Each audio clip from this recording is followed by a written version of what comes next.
Hi Oddings, welcome to Stories with Sapphire. I'm your Ate Sapphire.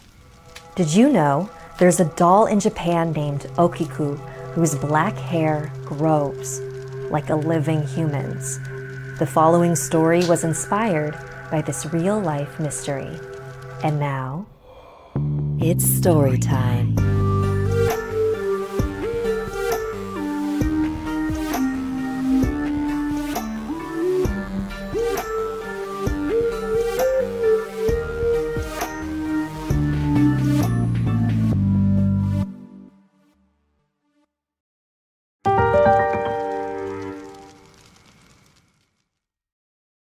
Yuna, Emiko's mom, worked 2 jobs to make ends meet.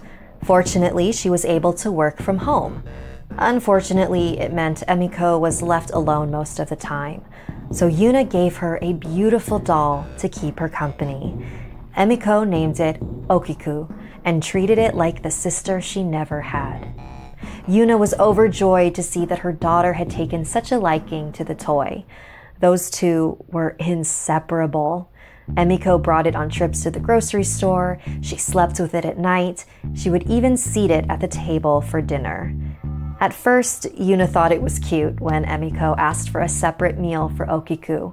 She'd hold the food out in front of its frozen expression and ultimately shoved the food onto its plastic face, causing a mess. It became much less cute after a couple of days. But Yuna just wanted Emiko to be happy, so she quietly cleaned up after every meal.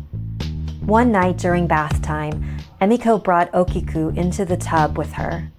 "Aren't you worried she's gonna get ruined, baby? Okiku needs a bath too." It had been a couple of weeks since Yuna had given Emiko the doll, and she was more exhausted and annoyed than ever. She was over making extra meals for the doll and cleaning up wasted food. She was embarrassed by referring to the doll as Emiko's sister in public. She was tired of extra long bath times. Yuna decided she had to say something to her daughter, not to completely discourage her imagination, just get her to dial it back a bit. "Baby, I'm so happy that you love Okiku so much, but I just want to make sure you understand that your doll is not actually alive. She doesn't need real food. She doesn't have a stomach or a brain or a heart. You can believe what you want to believe, but I'm not going to treat her like your real sister anymore, okay? But she is real." Yuna sighed. Too exhausted that night to continue the conversation, she let it go. Yuna was relieved that over the next few weeks, Emiko stopped wasting food and insisting she treat Okiku like a living child. She was pleased to see that her daughter actually listened.